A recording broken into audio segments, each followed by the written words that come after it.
सबको जय मसीह की। मैं जतिन बब्बर और आप देख रहे हैं मसीह परिवार चैनल। जैसे कि आप सब जानते हैं कि मैं इस चैनल पे प्रभु के अलग अलग दासों की वीडियोस डालता हूं, तो अगर आपको हमारा चैनल अच्छा लगता है तो आप इस चैनल को ज़्यादा से ज़्यादा सब्सक्राइब जरूर करें, ताकि आप प्रभु के वचन को सुन सके। वीडियोस को ज़्यादा से ज़्यादा शेयर करें ताकि जिन लोगों तक वचन नहीं पहुंचा उन तक भी वचन पहुंच सके। सबको जय मसीह की। एक बार मैं आपसे दोबारा कहूँगा कि इस चैनल को सब्सक्राइब जरूर करें और वीडियोस को ज़्यादा से ज़्यादा शेयर करें। जय मसीह की। गिनती 11 उसकी 16-17 आयत पढ़ेंगे। यहोवा ने मूसा से कहा, इजरायली पुरनियों में से 70 ऐसे पुरुष मेरे पास इकट्ठा कर, जिनको तू जानता है कि वो प्रजा के पुरनिय और उनके सरदार हैं, और मिलाप वाले तंबू के पास ले आ कि वो तेरे साथ यहां खड़े हों। तब मैं उतर कर तुझसे यहां बातें करूंगा, और जो आत्मा मूसा तुझ में है उसमें से कुछ लेकर उनमें डाल दूंगा कि वे उन लोगों का भार तेरे संग उठाए रहेंगे और तुझे उसको अकेले उठाना ना पड़ेगा। 25 आयत को पढ़ेंगे इसके बाद। तब यहोवा बादल में से होकर उतरा और उसने मूसा से बातें की, और जो आत्मा मूसा में था उसमें से कुछ लेकर 70 पुरनियों में समवा दिया, और जब वह आत्मा उनमें आया तब वे नबूवत करने लगे, परंतु फिर उसके बाद ना की, क्योंकि वो फुल स्पिरिट नहीं थी उनके अंदर मूसा की। लेकिन कुछ अंश मूसा का परमेश्वर ने लेके उन लोगों में क्या कर दिया, डाल दिया, ताकि वो मूसा के साथ मूसा के जैसे काम कर सके और मूसा के भार को क्या कर सके, उठा सके। ये शुरू से चलता आ रहा है, ये नया नियम में नहीं है या सिर्फ पुराने नियम में, शुरू से चलता आ रहा है। परमेश्वर ने अपने लोगों को यूज किया इंपार्ट करने के लिए।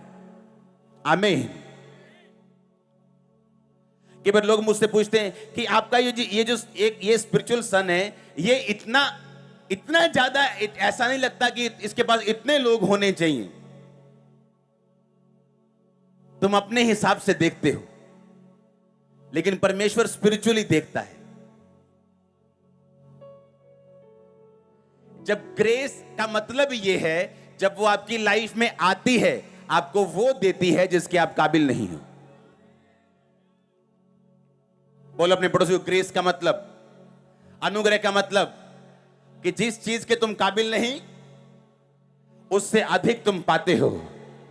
तुम पाओगे चर्च, तुम्हारा परिवार पाएगा, तुम्हारे पिताजी तुम्हारी माताजी पाएंगे, तुम्हारा फाइनेंस पाएगा। मुझे आमीन ऊंचा चाहिए।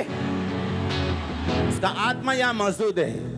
मिरेकल्स होंगे आपकी लाइफ में, मिरेकल्स होंगे आपकी मिनिस्ट्री में, मैंने कहा फाइनेंस में, आपकी लाइफ में, परिवार में। हालेलुया। अब ये मूसा का स्पिरिट उनमें चला गया और वो भी मूसा के जैसे काम करने लगे। नबूवत एक दिन की, उसके बाद नहीं की, लेकिन मूसा की स्पिरिट उनमें आ गई। मूसा की तरह वो सोचने लगे, मूसा की तरह चलने लगे और मूसा के अधीनगी में काम करने लगे। और परमेश्वर ने मूसा के बोझ को हल्का कर दिया और 70 पुरनियों को थोड़ा थोड़ा बोझ दिया। आमीन। कई बार आप किसी सेवकाई में जब काम करते हैं, उनको समझाया जाता है कि बिल्कुल अपने मेंटर को फॉलो करो, अदरवाइज जब तक तुम्हारी सोच उसके जैसी नहीं है, तुम्हारा काम करने का तरीका उसके जैसा नहीं है, तुम्हारा मस्सा भी उनके जैसा नहीं होगा।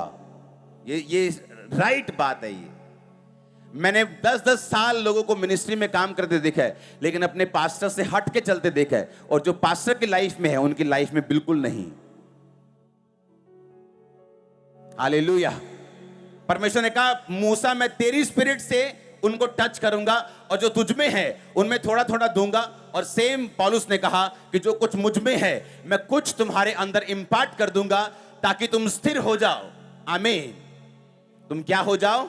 तुम स्थिर। और जब स्थिर आदमी होता है, स्थिर का मतलब दिखाएंगे यूनानी भाषा में स्टेरिजो, to turn resolutely in a certain direction. स्थिर होने का मतलब दृढ़ता पूर्वक एक दिशा में भागने लग जाना। आमीन। जब आदमी को यकीन हो जाता है कि परमेश्वर असली है, उसका गिफ्ट काम करता है, ब्लेसिंग्स काम करती हैं, रिजल्ट आने लगता है सेवकाई में, लाइफ में, फाइनेंस में, उसे मालूम हो जाता है ये परमेश्वर का हाथ है, पहले नहीं था अब है। बाइबल कहती है वो स्थिर होने लग जाता है और एक दिशा को भागने लग जाता है और डिस्ट्रैक्शन खत्म हो जाती। और आपको मालूम है जब आप स्थिर होके परमेश्वर की ओर भागने लगते हैं तो रास्ते में बहुत सी ब्लेसिंग्स, बहुत से इवेंट्स अनफोल्ड होते हैं आपके सामने, पर्दे हटते जाते हैं और वाओ वाओ आप करके आगे बढ़ते जाते हैं। ऐसा आपके साथ होता है। आमीन। मैं तुम्हें कोई आत्मिक वरदान दूं, करिश्मा दूं, गिफ्ट दूं, रिलीजियस क्वालिफाइड तुम्हें करूं, तुम्हें आत्मिक कोई पढ़ाई लिखाई दूं जिससे तुम स्थिर हो जाओ। और ये बात उसने बीमारों के लिए भी बोली, ये बात उसने उनके लिए भी बोली जिनके पति नशा करते हैं, ये बात उनके लिए भी बोली जिनके घर ब्रेक हो चुके, टूट चुके हैं। यानी जब तुम आत्मा में बढ़ोगे, तुम वरदानों में बढ़ोगे, तुम अच्छे लोगों की संगति करोगे, तुम अच्छी कलीसिया में जाओगे, तो ये इंपार्टेशन तुम्हें स्थिर कर देगी। अगर आप इस समय बैठे हैं, चाहे मैं आप पे ले हैंड ना भी करूं, तभी आप उस स्पिरिट को फॉलो कर रहे हैं जो मैं आपको बता रहा हूं। सेम बपतिस्मा ले रहे हैं आप, सेम आत्मा को पी रहे हैं जो यहां बह रहा है। आमीन। मेरा फिजिकली आपको टच करना इतना जरूरी नहीं जितना मेरा बोलना और आपका सुनना जरूरी है। इसलिए ब्रांचेस में जरूरी नहीं मैं फिजिकली जाऊं, वहां हजारों लोग हैं। अगर वो हैं तो उनका एक मकसद है। अगर परमेश्वर ने आपको बुलाया किसी ब्रांच में, वो किसी भी शहर किसी भी देश की हो, उसका एक मकसद है। वो आपको तैयार करेगा एक खास टाइम के लिए। नहीं तो आप घर में बैठ के भी ऑनलाइन देख सकते हो, लेकिन ब्रांच में बुलाने का मकसद क्या है? वो आपको प्रिपेयर करे, वो ग्रेस दे, वो करिश्मा दे, वो आपको स्थिर करने के लिए वो इंपार्टेशन दे। आप मेरी बात समझ रहे कि नहीं? उसने कहा मैं तुम्हें कोई आत्मिक वरदान दूं जिससे तुम स्थिर हो जाओ, तुम भाग सको एक दिशा में।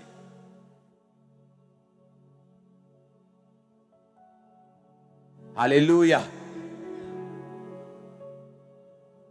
और सबसे जरूरी क्रिश्चियनिटी में क्या है?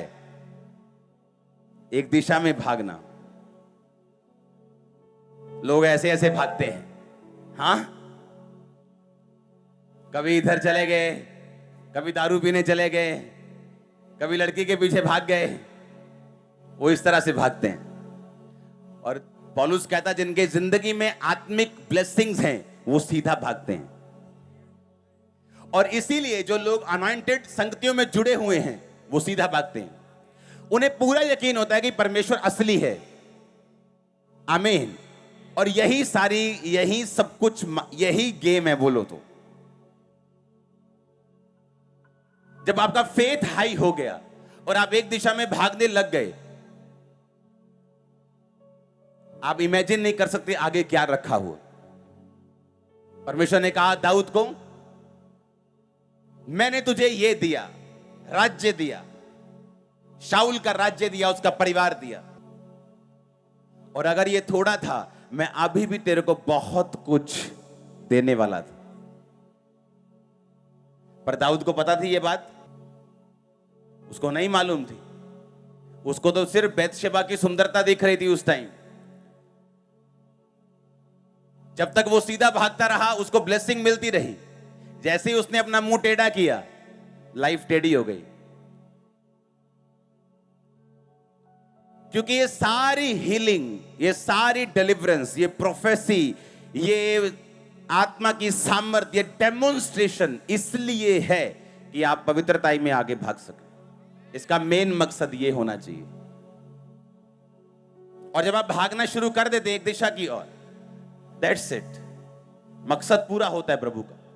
क्योंकि उसके बाद अपने आप ऑटोमेटिकली परमेश्वर का किंगडम आपके लिए काम करना शुरू कर देते हैं।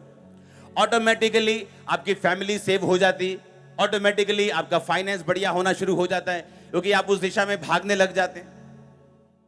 कोई नहीं कह सकता मैं प्रभु से प्यार करता हूं और जो अपना टाइथ ना देता हूं, जो बीज ना बोता हो, गरीबों की हेल्प ना करता, वो नहीं करता प्यार प्रभु से। झूठ बोल रहे हो। वो भी सीख रहे हैं, वो भी अभी वो भी कंफ्यूज्ड है, अभी भी वो सिस्टम को समझा नहीं है, अभी भी वो ये नहीं जानता कि जो आत्मिकता है, जो स्पिरिचुअल किंगडम है, जो राज्य है परमेश्वर का, वो किस रीति से काम करता है और किस तरह से आपको बढ़ाता है। हालेलुया। और जब ये समझ आती है और आप एक दिशा की ओर भागते चले जाते हैं, इसलिए जो बढ़ते चले जाते हैं वो बढ़ते ही चले जाते हैं। क्यों? उनको समझ आ गई है। जब शैम्पू बनाने का फार्मूला आ गया तो चाहे एक ड्रम बनाओ तो चाहे 50 टैंकर बना दो, क्योंकि फॉर्मूला समझ आ गया। हां, समझ आई कि नहीं? जब आपको स्पिरिचुअल फॉर्मूला समझ आ गया कि ये फॉर्मूला है और ये तरीका है, उसके बाद आप कितना बढ़ना चाहते हैं ये आप पे निर्भर करता है। और इसीलिए जो लोग बढ़ना शुरू करते हैं वो फिर बढ़ते ही जाते हैं। लोग हैरान है कि इतनी ब्रांचेस अभी और आ रही हैं। एक नडाला, एक यूएस से। और सुनो, एक टाइम होगा जब हम एक साल में 5-5 हजार ब्रांचेस खोलेंगे।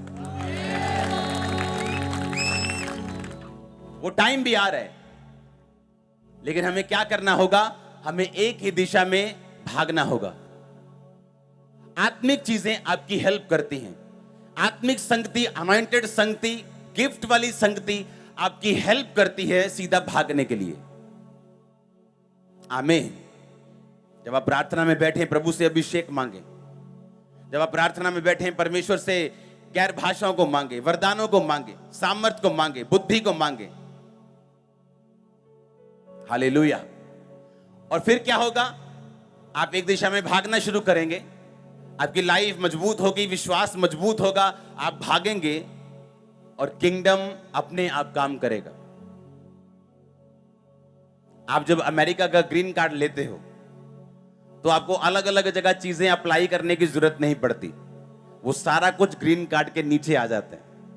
वो सिस्टम सारा ऑटोमेटिकली काम करना शुरू कर देते हैं। अगर फ्री मेडिकल है तो उसके लिए अलग अप्लाई करने की जरूरत नहीं पड़ती। भाई साहब पेट दर्द कर रहा है, मुझे फ्री दवाई चाहिए। आप सिर्फ जाते हैं, अपना कार्ड दिखाते हैं, दवाई लेते हैं। आप अगर आपको नौकरी नहीं है तो सरकार इतने डॉलर आपको हफ्ते के फ्री देती है, तो आपको अप्लाई करने की जरूरत नहीं, सिर्फ जाना है और लेना है, उसके बाद वो पेंशन लग जाती। कितने मेरी बात समझ रहे हैं? सेम आत्मिक किंगडम है। जब आप एक चीज समझ जाते हैं और अपनी लाइन पकड़ लेते हैं, उसके बाद फिर आपको बार बार अप्लाई करने की जरूरत नहीं। आप चलते जाते हैं और किंगडम ऑटोमेटिकली आपके लिए काम करना शुरू कर देते हैं। आमीन। आप समझ रहे हैं इन बातों को कि नहीं? मूसा ने कहा मेरा काम आसान करने के लिए मुझे 70 लोग, परमेश्वर ने कहा दे, मैं तेरी आत्मा लेकर उनमें समवाऊंगा, वो तेरी तरह सोचेंगे, तेरी तरह कार्य करेंगे। पौलुस ने भी सेम कहा कि जब मैं आऊंगा तो तुम्हें वरदान दूंगा, तुम्हारे सिर पे हाथ रखूंगा, वरदान तुम्हारे अंदर जाएगा जिससे तुम स्थिर हो जाओ, स्थिर हो जाओ, टर्न रेजोल्यूटली, एक जगह भाग सको, दृढ़ता के साथ एक ही दिशा में भाग सको और परमेश्वर से इधर उधर ना हो सको। वो आपको इतना ब्लेस करने वाले हैं। आप दिशा एक पकड़ेंगे और भागेंगे, हर डिस्ट्रैक्शन, शैतान की योजना नाश हो जाए। हर एक योजना जो शैतान की है यीशु के लहू से आज नाश हो, होली गोस्ट फायर से नाश हो। परमेश्वर का रूह आपको छुए, आपके परिवार को छुए, आपकी चीजों को छुए, आपके घर को छुए, आपके लोगों को छुए। हर एक अंधकार की शक्ति श्रापित हो जो आपके पीछे लगी है। आपके दुश्मन आपके सामने हलीम किए जाएं, हम्बल किए जाएं यीशु मसीह के सामर्थ्य नाम में। आप बड़े परमेश्वर आपके साथ चले। आप आगे जाएं, वो आगे जाए। आप पीछे मुड़े, वो पीछे मुड़े। विश्वास से पीछे नहीं, दिशा में पीछे। आप जिस दिशा में जाएं उस दिशा में परमेश्वर आपके साथ जाए। यीशु मसीह के नाम में उसका आत्मा आपको गाइड करे, आपकी अगुवाई करे। हर एक शरीर की ताकत, हर एक वो ताकत जो प्रभु से दूर करते आपकी लाइफ से नाश हो यीशु मसीह के नाम में। आज से आपकी स्पिरिट ओपन हो जाए, आत्मिक आंखें ओपन हो जाए। आमीन। वो पौलुस ने बीमार को भी यही कहा कि मैं तुम्हें कोई वरदान दूं, तुम स्थिर हो जाओ। इसका मतलब वो हीलिंग होगी। उसने कहा गरीब को भी मैं तुम्हें वरदान दूं जिससे तुम क्या हो जाओ? स्थिर हो जाओ।